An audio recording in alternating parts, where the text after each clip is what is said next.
Yes, good afternoon. Sava here from Football Heritage TV. Happy Monday to you all. How is everyone doing? We're back into international week. I believe this is now the third international break that we've had since the start of the season. So we'll try and keep you entertained with as much football content and Spurs content as possible. Happy Monday to you all. Please like, please subscribe. And today we're going to be talking about, as you can see from the title and from the ticker, Spurs need defensive reinforcements. Now, we all knew this in the summer and we did nothing about it. We did nothing about it in the summer. Now we have to act. We can look back to the summer all we want, but we didn't do it. And lots of people said at the time, this is going to bite us in the backside. And it's biting us in the backside and it's going to continue to. Spurs need defensive reinforcements. We're back to the old days. We're back to the days now of Emerson Royale having to play at left back. We're back to the days of Davis and Dyer as our centre-half pairing. Now, listen, I'm not blaming them for the Wolves' defeat. I'm not blaming Dyer, Davis, or Emerson Royale because I thought it was a terrible team performance. But what you can bet your bottom dollar on is more often than not, if you continue to play the Royales, the Dyers, the Davises all at the same time, which is what we have to do when we get injuries, you will come up short. That's not Tottenham. That's all clubs. If you have to keep playing these type of footballers, you will see, like we have year in, year out, you will come up short. So what do we need to do? We need defensive reinforcements. Where do we need those reinforcements? You would say that at right back, you've got Porro as your first choice. Dubious for me. I don't think he's the greatest defensively. And then Emerson Royale will do a job at right back, but he'll do a job. So for me, I still think in the next coming windows, you need another fullback. Now, you could have a fullback that can cover right and left, but I still think we need more quality in that area. Left back, you've got Udogie. Looks like a really good long-term prospect for Spurs. He's had an indifferent start to the season, a few sloppy yellow cards, suspension, but on the main has been very positive. Looks like a real athlete. Looks like he's going to be a very, very good player in years to come. But he's still a young kid that needs time to learn, to grow, to adapt. And I know people don't like giving defenders time to learn and grow and adapt, but that's what he needs. After that, Davis at left back, Sessegnon at left back as cover. It's quite poor. So for me, we do need another left back. Now, this is the problem because I'm about to say that we need one or two centre backs as well. And I know this can't all happen in one window. But this is why we've got to make sure we're addressing some of this every window. You can get away with it for certain lengths of time, but you've got to start chipping away at these needs. And we're not even going to talk about further forward, but there are midfield and forward reinforcements that are needed. So when I say patience, time, it's only 12 games. This is why, because it's going to take ages for this club to sort out what they need, if they do at all. Because all of a sudden now we're putting all this hype and hope that Daniel Levy has learnt the error of his ways. Anyway, let's talk about the main subject for today, which is centre-backs. For me, as I said, absolutely baffling during the window. Van der Ven, excellent signing. That wasn't baffling. Excellent signing, Mickey Van der Ven. And everyone's sitting there going, right, where's number two? Where's the second centre-back? Some people were even saying, we need 3 centre-backs in this window. We ended up with 1. Ashley Phillips for the future isn't really counting there. We ended up with 1. And all the while, Romero and Van der Ven are fit. It kind of went to the back of the mind for people, didn't it? It went to the back of the mind of, it's fine. Who's going to come in and sit on a bench behind Van der Ven and Romero? Well, now we're seeing that without that person that sits on a bench or can push them and challenge them, this is what you're left with. Now, Football London, the Spurs correspondent, said this, and hopefully you can all see the screen. They said this. Says, defensive shortlist revealed.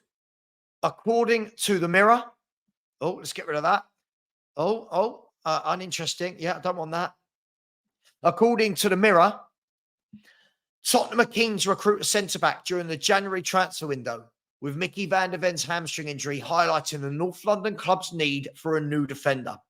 The Lily Whites are said to be interested in Lloyd Kelly from Bournemouth, the Bayer Leverkusen duo Edmund Tapsoba and Piero Hincapi, as well as Crystal Palace starlet Mark Guehi. Now, Now, they've also gone on the bottom, as you can see there, it's say Torino centre-half Per Schurz is another name that is being followed by Tottenham, although he is currently sidelined with a long-term knee injury. Now, if you look at that, you'd probably have to say that rules him out. You don't want to go and buy a player with a long-term knee injury to replace people that have got long-term injuries. So let's look at those 4 players, and I'm really keen to know what the Spurs fans think of this. Let's start with the obvious one, the one that I will call the Daniel Levy type signing from all of that. And you all know what I'm talking about. From those 4 names, Lloyd Kelly for me just screams Spurs and Levy and cheap or free, whatever he's going to be with 6 months left on his contract. This is what that signing screams of.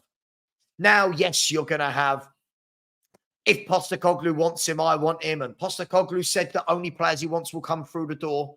But if that's the case, then he's backed himself into a corner by saying that. Because if he brings in Lloyd Kelly and he's not very good, you've then got to ask the question, well, hang on, you wanted him. Anyway, we'll come back to that later. Lloyd Kelly, let me know your thoughts, guys and girls. Is this a signing Spurs should be making? Is this probably the most realistic out of the 4 because of the contract situation? Because we won't have to go down and slap on a big transfer fee to convince a player to join? Is he going to be happy sitting on the bench is going to be the reason why a lot of people think that he'll come. But do Spurs want a player that comes and is happy to sit on a bench?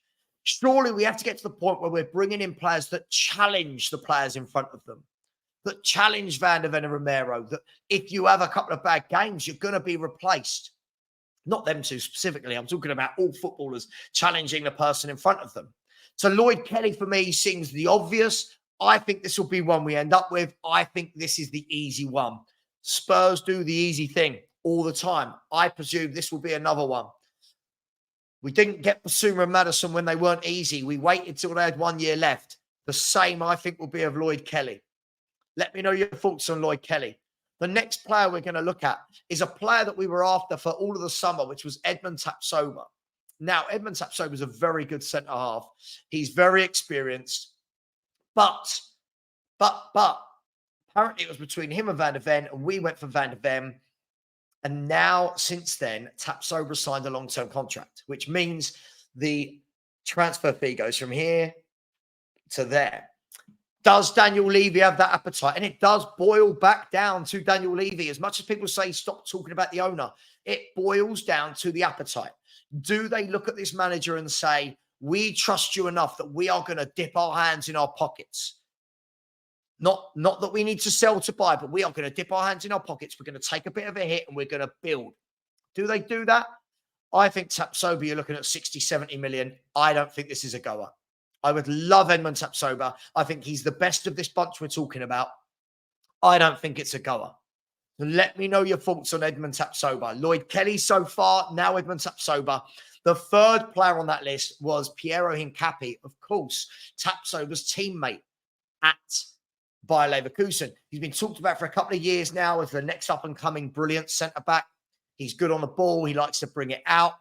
Couple of mistakes in him. I would expect that. Young centre-backs have mistakes in them. Again, would Spurs pay what Bayer Leverkusen want for Piero Hincapié? Bayer Leverkusen are currently top of the German league. Bayer Leverkusen are doing well in Europe as well. So do they sell these players to us is another question. Would Spurs pay for Tapsoba or Hincapié? Let me know your thoughts on Hincapié, because for as good as he is, he's another one where I can't see Spurs paying the money. If they do, fantastic. I'm wrong. Brilliant. We're showing ambition. We're showing a desire and a passion to get better.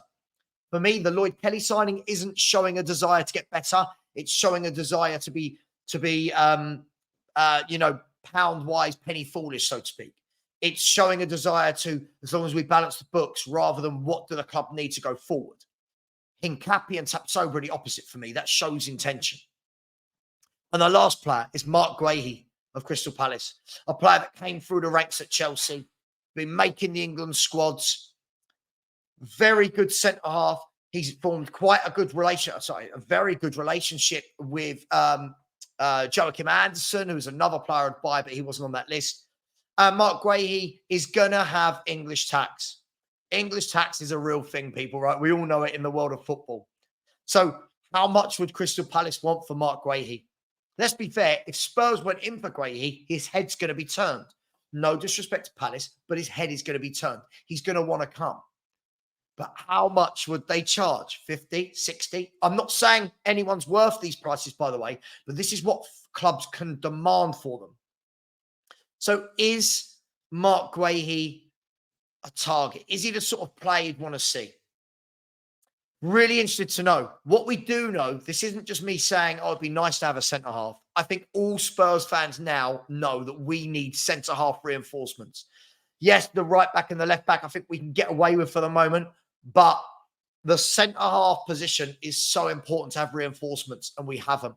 So let me know your thoughts. Please like, please subscribe. We'll be back with a video later on, another clip later on today. We've got the members-only show tomorrow at 4 p.m. And then tomorrow at 6 p.m., we've got our brand new show, Rivals Reacts, starting at 6 p.m. Thank you so much for helping us get over 11,800. We've really enjoyed all the shows over the weekend. Been some great debates. Thank you to all the sensible people. We really do appreciate you. Let us know your thoughts on a centre-back. Chuck in any other names you think. We can discuss them as well. Take care. And as always, come on, you Spurs.